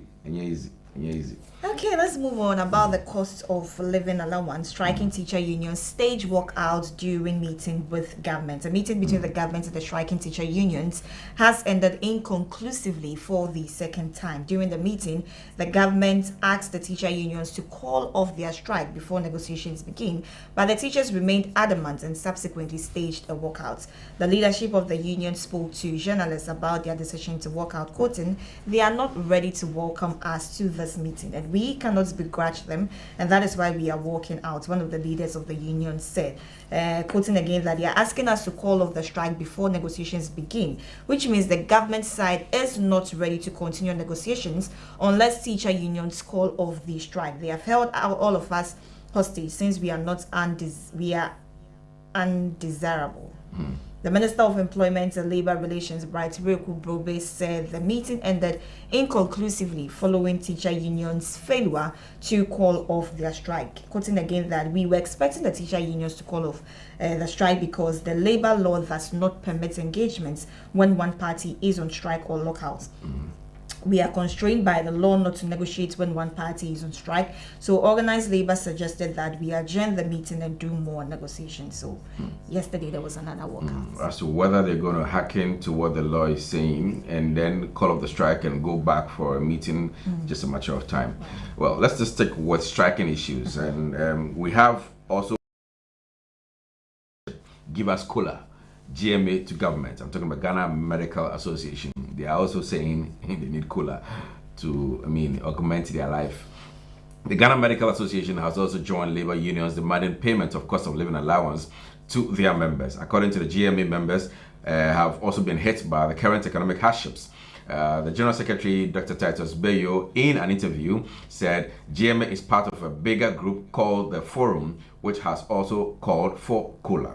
We are singing the same song, and we have wished that the government would have started with us much earlier to negotiate and discuss this, he said. The doctors are struggling. We are buying from the same market. We are buying the same fuel. We don't get fuel coupons, and doctors have parked their cars and are now getting on board Trotro because they can no longer afford fuel. He further posited that although the 20% demand being made by the organized labor unions is not significant, at least it can do something. The COLA is not a normal salary. It's a temporary allowance given to a worker because of some special situation. Successive governments have also given COLA to labor unions to cushion us for a temporary period, and government should have met with us much earlier and negotiated a temporary allowance for a particular period that they think the economy will return to normal, and that's all we are asking for, he said. So that is it. GMA is also asking for COLA, else they'll strike. And if they join the strike, please, you know what's going to happen to the hospitals, the clinics, the polyclinics. We don't want that to happen. Our sisters, our mothers, our fathers who will be seeking medical attention would now not have it, and you can imagine what will happen. So please, I don't know what the government's going to do about this, but they haven't gone on strike yet, and I'm hoping that they can negotiate with the government, since the government is now saying that you don't negotiate while on strike. So they haven't gone on strike. If you can negotiate with them and they're asking 20% they think it's not anything substantial. So please, government, unfortunately this is where we are.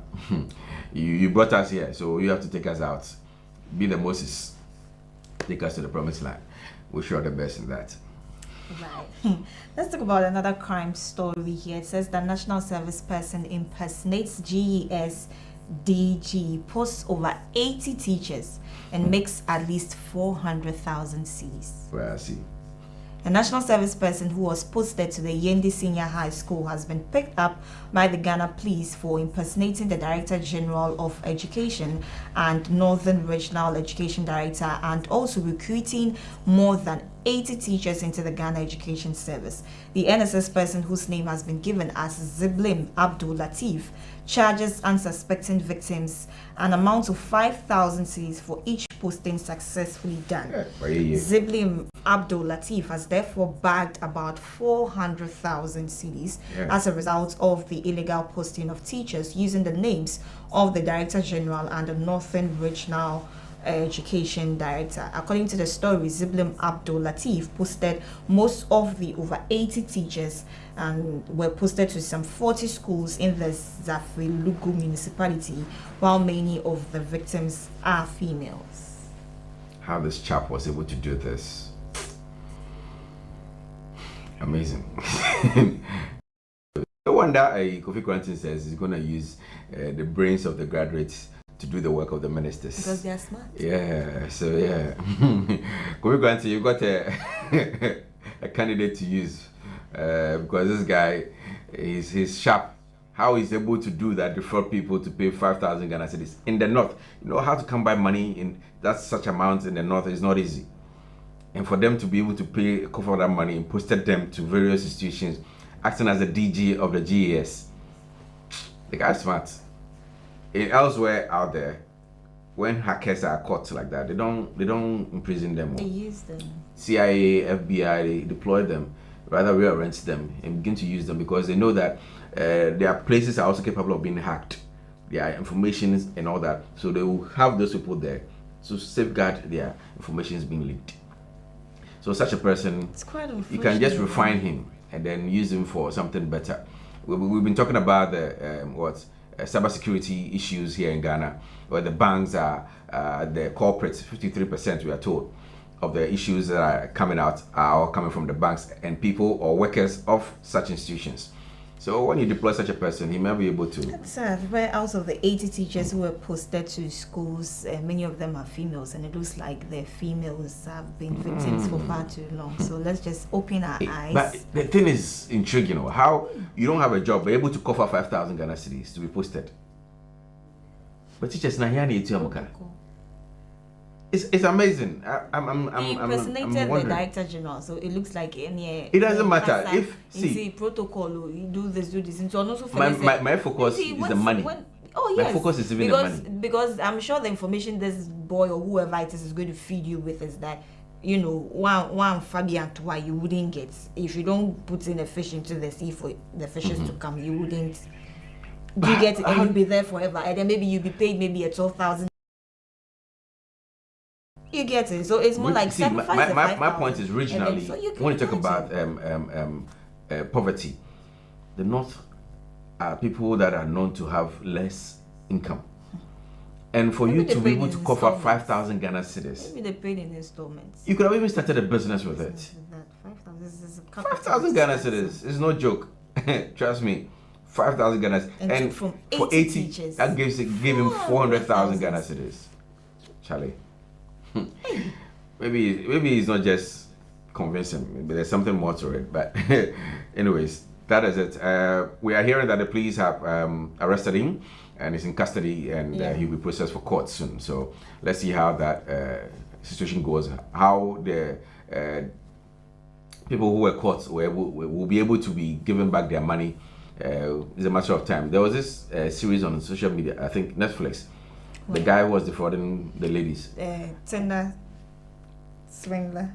Yeah, Tinder swindler, exactly. Yeah. At the end of the day, when he was taken to court, he wasn't like charged. My enemies after me. He was. Yeah, he wasn't charged. He wasn't charged because it was more like exactly. Katana. So maybe a similar case can happen. That's the thing that came to mind. A similar case can happen to this guy. No, it's not similar because for the Tinder swindler, help me out because you're my girlfriend. You are my best friend, so help me out. But this is like I'm paying this for something in return, so it's not different. It's not different. It's not the same. They're two different things. Well, let's see. Well, yesterday there was a press conference of the National Peace Council. We've been trying to have them in studio for a while now, but they seem to be a bit busy with work. But they sent out a press release yesterday that reads, it was dated yesterday. Yes. And the title says Notice on Protocols for Reporting and Alerting Conflict to the National Peace Council. So, how, if you cite a conflict, how you report it to the National Peace Council. So, the National Peace Council extends to you its warm facilitations. The National Peace Council wishes to bring to the notice of the general public that it has developed protocols for reporting and alerting the Council on conflict and potential conflict in any part of the country. These protocols are meant to strengthen early warnings and response mechanisms, as well as help in effective documentation of cases and interventions of the Council towards achieving its mandate of conflict prevention, management, and resolution in sustaining the peace of the country. The Council is also pleased to bring to the attention of the general public the establishment of the Peace Fund as a complement of government subventions. The board also and management use this opportunity to appeal to Ghanaians to contribute their widow's mite into the fund to support the work of the Council. All contributions could be sent to the Vodafone number 05068-658-7169. Please find attached copies of the conflict complaint form and 2 conflict alertness form. Thank you. Yours faithfully, signed George Amo, Executive Secretary. And so it came with a form and how you're supposed to fill them. They're asking 1, your region, your district, your community. 2, name of person or group of persons reporting. That's quite optional though. Your gender, whether male or female. And then your age. Your age group has been listed with 18 to 27, 28 to 37, 38 to 47, 48 to 57, goes on. Your postal address must be listed.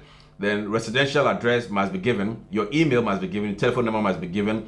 Person or persons, organizations against whom complaint is lodged must be stated. The address must be given as well. The email must be given and telephone number must be given. Type of conflict, whether it's land, chieftaincy, political, election, violence, session, communal violence, ethnic violence, religious, violent extremism, and others, all must be stated. So these are what they are asking for. Should you want to report, also asking that, please, well, we have to address these concerns from the National Peace Council. So we've been joined on the line by Frank Wilson Boja. He is the Deputy Director, Conflict Management Resolution, NPC Headquarters.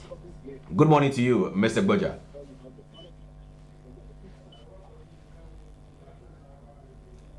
Hello, Mr. Boja, good morning.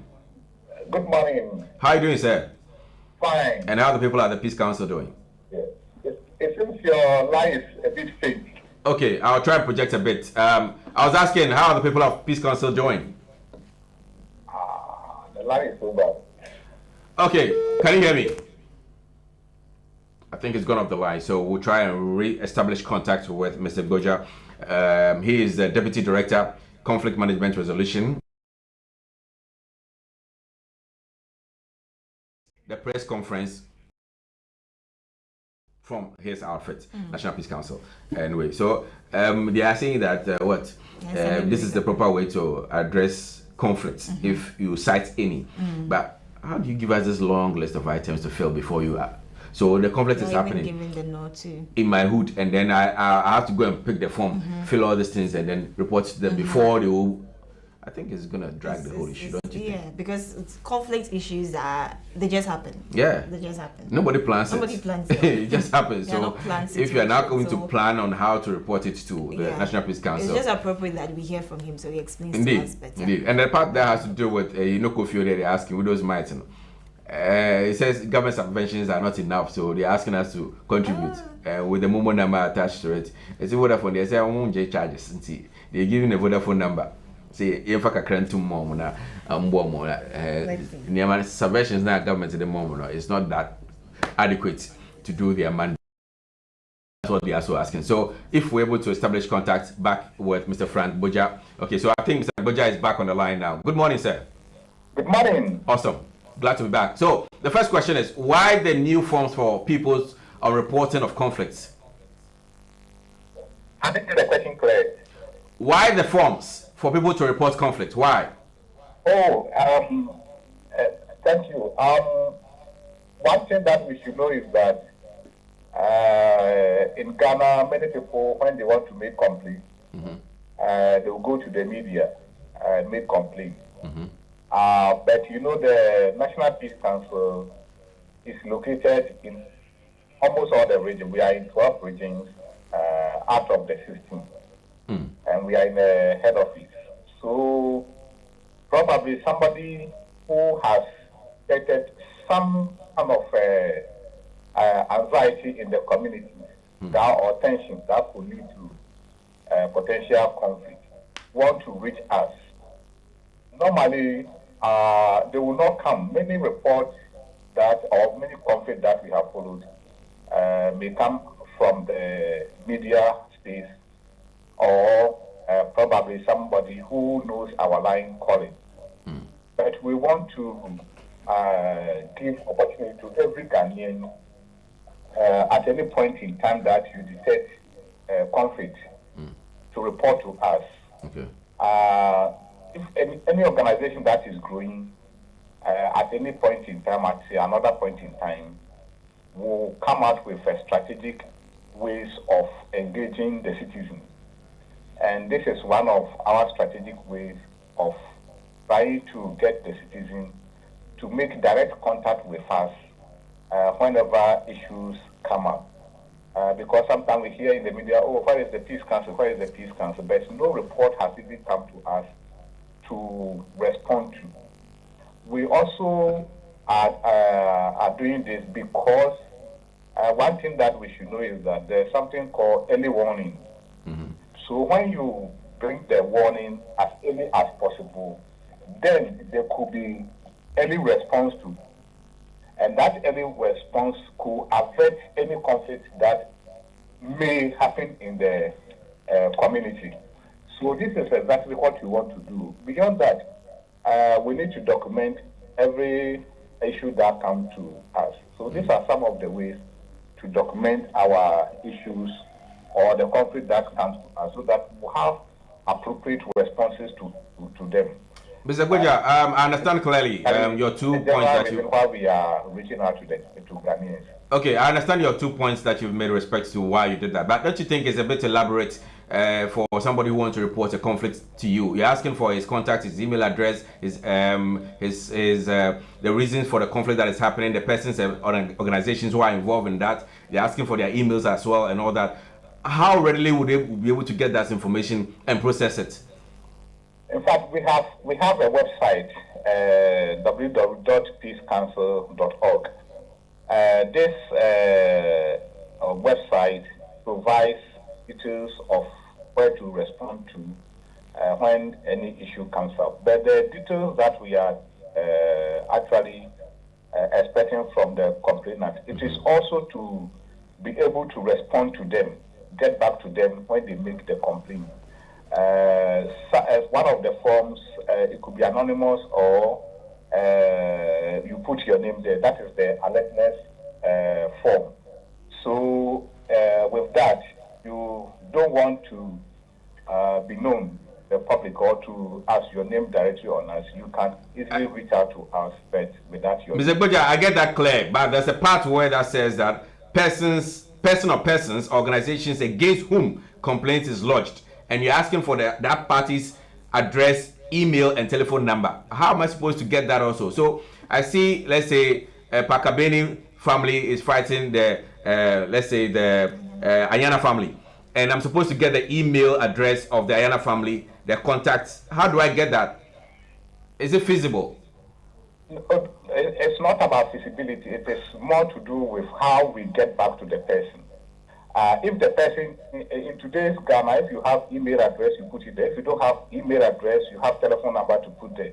Even if you don't have email address, you can put your house number there. So any contact or any address that we can reach you after you have submitted the form, you can provide it. Even if it is somebody else's number that you want to put there, no problem. As far as we are able to get back to you with a contact, that is what we are talking about. All right, fair enough. The other part of your press release that you gave has to do with the government subventions that has been given to you that being too low. So you're asking for people's widows' might. Around this time, it's quite difficult for everybody else. How do you intend to achieve that? No, you see, the Peace Fund, under the law that established the National Peace Council, which was passed way back in 2011, Act 81A, calls for the establishment of the Peace Fund. And this Peace Fund is to support or to complement government subvention. In it, they have provided that companies, individuals, international development partners could support the Peace Council. But we haven't been able to establish it until last year.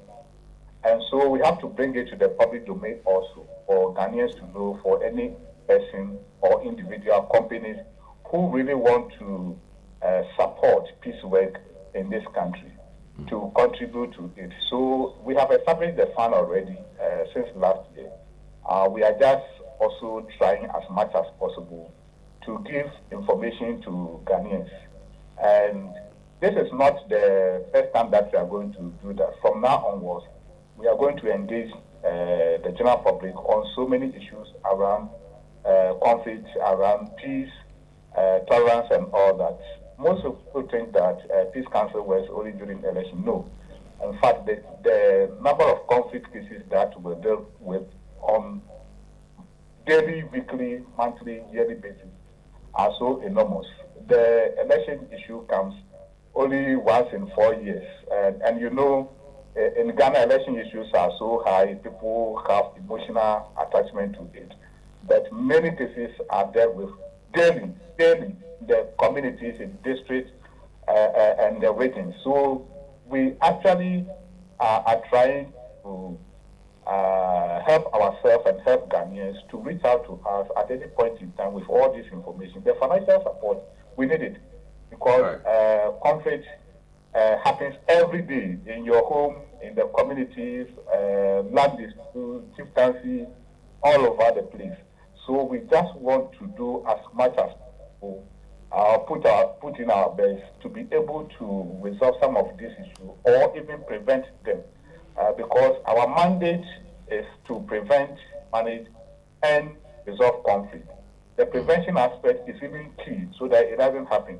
Okay. But we can't say that conflict will not happen. So we need to manage it or we need to resolve it. Are you by this saying that... what we are trying to do.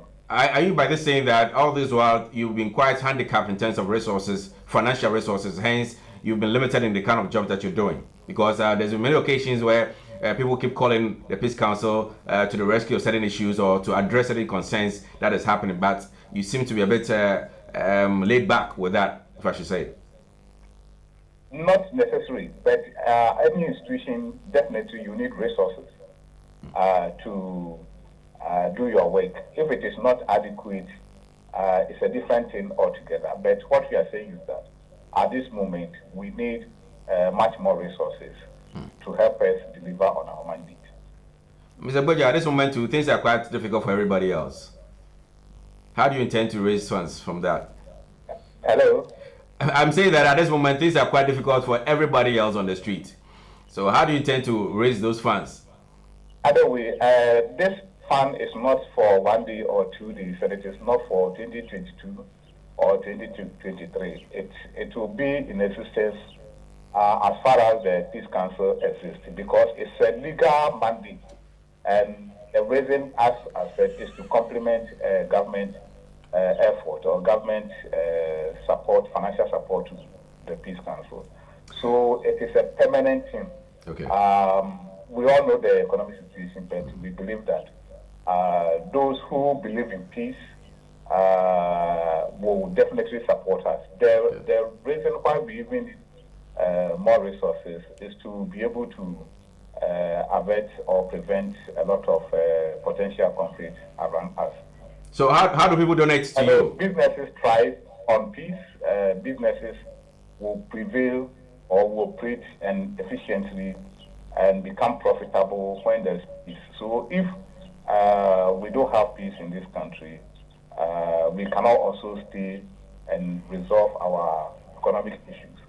So at any point in time, we did not establish this fund during the hardship. We established it way back, and we are all appealing to every Ghanaian. Okay. By the All right. Point well made. So how do people reach out to you with that? In What are fact, the we have avenues? put a number there in the letter. Yeah, the Vodafone number. As far as you have it, you can mention it out to the general public for us to contribute. If anybody want to reach us, our telephone numbers are also on the letter that we issue, or the press release that we issue. Anybody can reach us, and then we'll see how we arrange for the donation. Okay. All right. Thank you very much, Mr. Frank Wilson Goja, for joining us. He's the Deputy Director, Conflict Management Resolution at the National Peace Council headquarters. He joined us to answer briefly the issue about the press release that they issued yesterday regarding one, how to report conflicts, and secondly, they are opening their doors for more donations because they need the money to facilitate their duty as can you give us conflict numbers prevention. that we can also All right, so the number they gave us is a Vodafone number. Okay. It says the number is 050 658 7169. I take it again. 050 658 7169. Those are the numbers to donate your widow's mite to support the National Peace Council. All right, so that is that. Yeah, that's that. I think we have few stories to run through quickly. It's about GRA, where it says government officials push for multi-million-dollar new tax platform in absence of Commissioner General. Information gathered by Novad reports indicate that a new and foreign-owned tax platform costing tens of millions of dollars is being pushed through to be set up for the Ghana Revenue Authority in government. According to inside sources, the government officials, some of whom are from the Ministry of Finance, are strongly pushing the person acting in the office of the Commissioner General to sign off this transaction before Reverend Owusu Amishadai, the head of the Ghana Revenue Authority, resumes work, as the Commissioner General is presently out of the country. The new integrated tax administration platform is set to replace the successful Ghana Integrated Tax Management and Information System, which is the GITMIS3, which is Ghanaian owned with 100% Ghanaian staff. Checks indicate that the GITMIS platform, which is now being sought to be replaced, was instrumental and efficient in the setting up of the Ghana.gov platform, the change over the GCNet strips, the new election management system for the election 2020, and recently the integration of the e-levy. Currently, the GRA with its EVAT system has a tax system that rivals any tax system in the world. Lastly, currently the GRA with its EVAT system has a tax system that rivals any tax system in the world, and a replacement of the GITMIS system, which has met all requirements from the GRA with a foreign-owned tax platform or system, will be a huge blow to the country's budding software industry. So that is that. I'm wondering why your Commissioner General is out of time. You decided to set up out a of new. country, and then. So the cat is out, and then the mouse is having a field day. Yeah. Interesting things. Anyways, unfortunately we are time bound, so we can't go through the entire story. So I'm just going to give you the headlines of the rest of the stories that we have. So new Tamale Airport terminal building to handle 400,000 passengers annually, and that is a story that is also trending today. So the Tamale Airport is going to now handle 400,000 passengers annually per year. These are the numbers that we'll be having. Then reporting and alerting on conflict that we discussed that already. The last story has to do with Bibiani Ahiaso Bekwai MCE driver died in a Gisley Road accident. A very unfortunate story that happened to my DC, MCE. It's unfortunate. Ahiaso is where my grandmother is from, so I will trace our lineage to that area. Yeah, the central region. No, it's in the western region. Yeah, northwest. Almost into Kumasi. Why do you have a lot of sand? You have well, I'm sure there was a lot of sand around the area those days, but now it's quite green. A lot of farming. It's a farming community, so I want to talk about red oil, foodstuffs. A lot of farmers over there. Cocoa. My father was into cocoa the farming. western region can actually do a lot of cocoa farming and stuff like that over there. Right. So yes, that is the situation there. Unfortunately, he lost his life as well as yes. And so those are the stories we have to you, but we're getting some breaking story this morning, quite an unfortunate one. You know the man who did the song Moses that was banned on airwaves? I'm talking about the man A.B. Krenzel. We are hearing information that this high life legend has passed on. A.B. Krenzel just died. That's the unfortunate story we are hearing this morning. We here at HSTV would like to extend our deepest condolence to his family, his loved ones, his friends for the loss. This is a great loss to the music industry as well. He's paid his due already. The last collaboration I did was with Boa by Soseko, who is now the director for the Ghana, what do you call it, Posts. Bottom Power Shege, they did that song, yeah. They did a collaboration together, and I think that was the last song I saw him do. I don't know whether he did any after that, but yeah. A.B. Krenzel, may your soul rest in perfect peace. Per the story we are hearing, we hope we'll get more details of that and later share with you respect to his age and what actually resulted in his death. Okay. Oh, I think it's a wrap for Matters Arising, and then we are going to take a quick detour, and then when we come back, Precious Azuma will be on with Sports in minutes. We'll be back.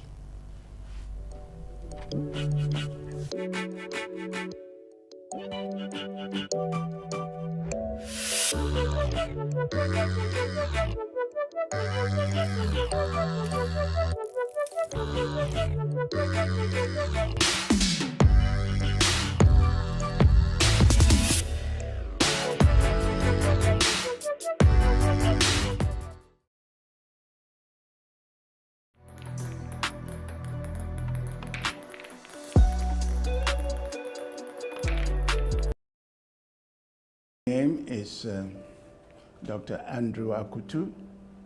I'm the Managing Director of Hstv Funeral Homes. Hstv Funeral Homes was established to provide modern, state-of-the-art and comprehensive funeral services. If a family lost a loved one, everything became a do-it-yourself affair. But Hstv Funeral Homes was established so that everything that has to do with the funeral, from the time a person dies until they are buried, can all be done and made available in one place. And at all time, to emphasize the importance of treating the body of the deceased with the utmost respect and dignity. Hstv Funeral Homes provides any and all services that have to do with funerals. Hstv Funeral Homes will recover the body from wherever the death occurred, embalm the body using the most modern techniques. We will keep the body or store the body in our state-of-the-art refrigeration system for as long as the family desires. Nearer the time of the funeral, we will prepare and dress the body up for the funeral. We provide transportation, namely ambulances and hearses, to convey the body from one place to the other as the family may wish. We also provide on our premises the services of an interdenominational chapel where the services can be conducted.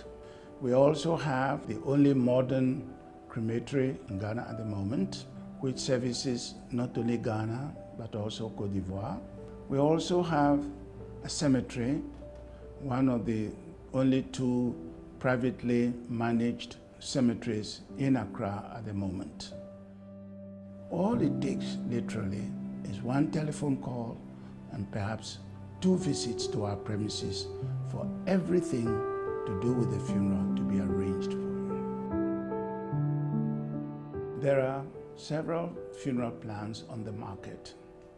Most of them are based on the premise that when the insured person passes away, the insurance company will pay an agreed sum of money to the bereaved family. Often enough, the sum paid to the family may not be sufficient to cover the basic needs the family requires. That is where the Prudential Dignity Plan comes into its own and is significantly different, because what the Prudential Dignity Plan ensures are the services that will be required, so that it does not matter whether 5 years or 10 years after the insurance was taken, those services will be provided regardless of the fact that the costs may have gone up. Once you are insured, your services are covered. It doesn't matter how long before the death occurs. Dignity Farewell Plan from Prudential Life Insurance, in partnership with Hstv Funeral Homes, is providing families with over a decade of experience and peace of mind when it comes to saying goodbye to your loved ones.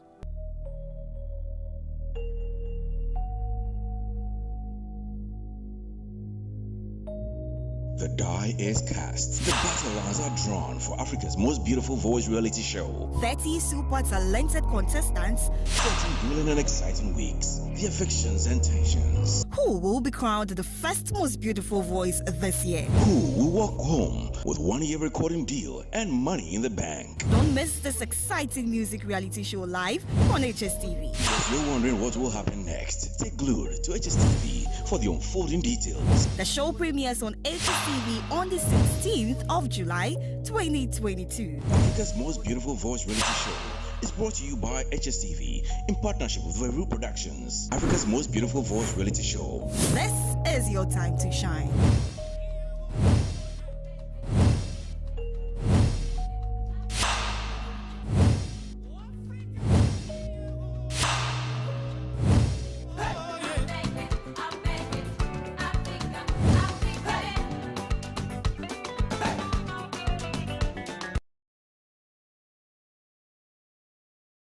Would you like to own a home, start a business, provide seed money, or a good education for your children? The Pro Wealth Plan answers all of life's questions. This is Ekwa 9. She wants to be an engineer in future. Her parents, Mr. and Mrs. Hammond, plan to give her the best education but don't want to be unnecessarily burdened when she's ready for university in 10 years. Do you know how much it will cost Ekwa to go to a local private university or university abroad in the next 10 years? Ekwa's parents have signed up to a Pro Wealth Plan. They pay affordable monthly premiums that ensures they are able to fund Ekwa's university fees and living expenses. When she's ready for university, Prudential will pay the maturity benefit and her parents can enjoy free insurance cover for an additional 5 years. In the unfortunate event that her parents pass away, Prudential will pay over 200% of the sum assured, which is 100% immediately, 10% annually to keep Ekwa in her current school, and 100% at maturity for her chosen university. This means that Prudential Life has guaranteed Ekwa's education regardless of life's uncertainties. The Pro Wealth Plan also covers a spouse or partner up to the same sum assured. With over 26 million customers, 24,000 employees globally, and over 170 years experience, you and your family can have peace of mind knowing that you are in safe hands. Whatever your financial goals are, the Pro Wealth Plan has the answers to life's questions. Call us today and let Prudential secure your future.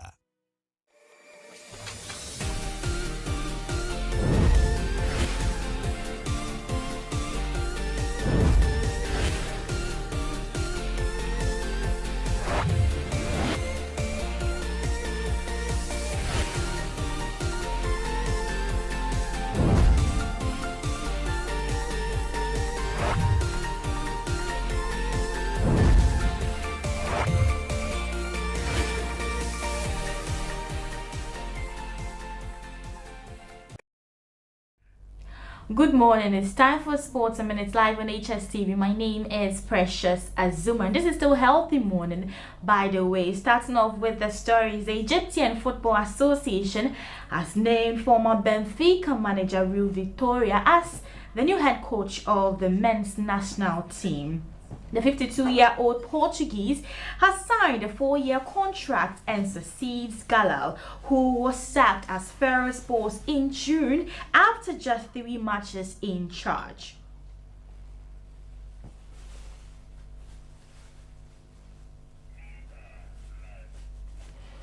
Moving on, Ghana defender Alexander Dzuku's transfer from Strasbourg to Hoffenheim fell through when a German intermediary agency tried to take a cut of the deal's commission. According to French journalist Santi Auna, the deal fell apart when Dzuku's brother, who is also his agent, asked for a higher commission at the last minute. The agent shot back, revealing that Hoffenheim had given him an ultimatum to reduce the commission by 3%. However, Auna has now revealed that a German intermediary in the deal tried to take a cut of the Dzuku's transfer commission, causing the deal to collapse at the last minute.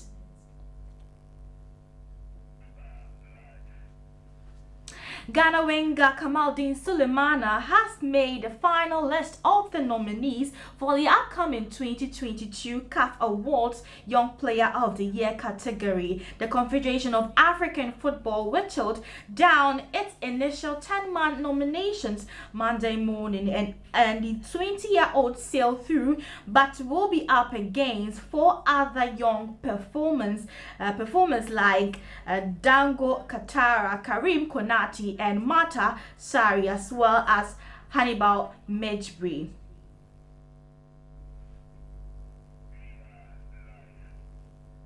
So Suleiman Tari had a sit-down interview with the writer Kwabena Yabua as he spoke about extending his contract with Accra Heart of Oak ahead of the upcoming Africa campaign. However, the veteran midfielder also highlighted his readiness to offer a helping hand to the Black Stars by any means necessary ahead of the World Cup in Qatar. Their title, but they won the FA Cup, so they'll be venturing into Africa. How ready are you for Africa? Well, I've been talking with the president and the members also. I had only 6 months contract with House of Folk, but I want to renew it. Renew it meaning I want to be part of the African campaign, to experience it, one, also to help make House of Folk attractive. Lost their title, but they won the FA Cup, so they'll be venturing into Africa. How ready are you for Africa? Well, I've been talking with... Very interesting story over there. Now let's do some European stories. And the pre-season games have begun, and yesterday Manchester United played against Liverpool and they beat them by 4-0. Moving on, former Manchester United winger Luis Nani has signed for Australian League giants Melbourne Victory. The Portuguese could be in line for a starting role against his one-time employers Manchester United on at the Victoria Better Stadium in Melbourne Down Under.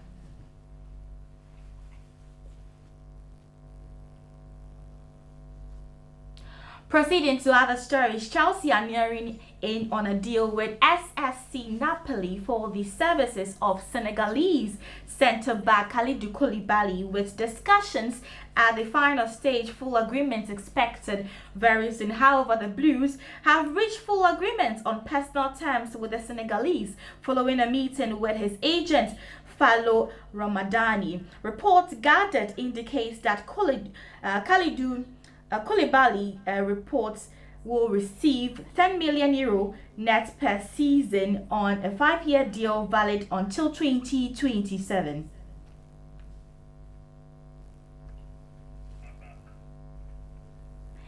Now let's do some boxing updates. And Alexander Usyk has brought a Congolese heavyweight Martin Bakole as the Ukrainian steps up sparring for his huge rematch with Anthony Joshua in Jeddah next month. Bakole, who trains under Billy Nelson in Scotland, had been part of Tyson Fury's training camp as the WBC heavyweight world champion prepared to face Dillian Whyte in April. The 29-year-old has now been called by the WBA, IBF and WBO champion Usyk, who has moved his training camp to Dubai ahead of a second clash with Joshua in Saudi Arabia on August 20.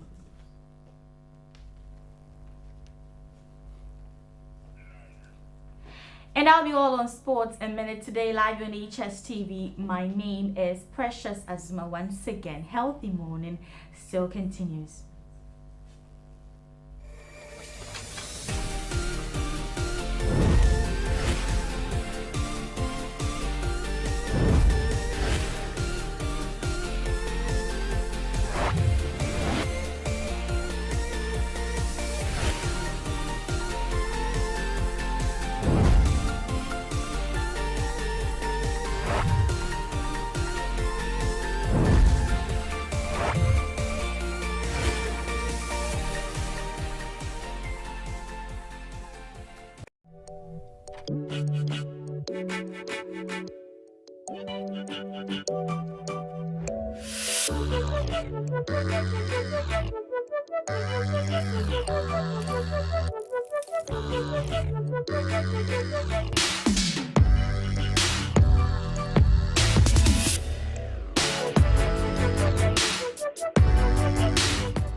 Like to own a home, start a business, provide seed money, or a good education for your children?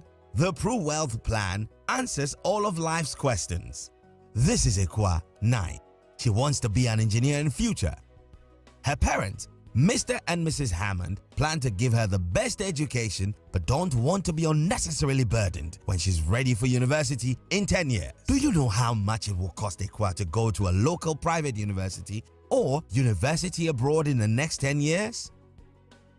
Ekwa's parents have signed up to a Pro Wealth Plan. They pay affordable monthly premiums that ensures they are able to fund Ekwa's university fees and living expenses. When she's ready for university, Prudential will pay the maturity benefit and her parents can enjoy free insurance cover for an additional 5 years. In the unfortunate event that her parents pass away, Prudential will pay over 200% of the sum assured, which is 100% immediately, 10% annually to keep Ekwa in her current school, and 100% at maturity for her chosen university. This means that Prudential Life has guaranteed Ekwa's education regardless of life's uncertainties. The Pro Wealth Plan also covers a spouse or partner up to the same sum assured. With over 26 million customers, 24,000 employees globally, and over 170 years experience, you and your family can have peace of mind knowing that you are in safe hands. Whatever your financial goals are, the Pro Wealth Plan has the answers to life's questions. Call us today and let Prudential secure your future.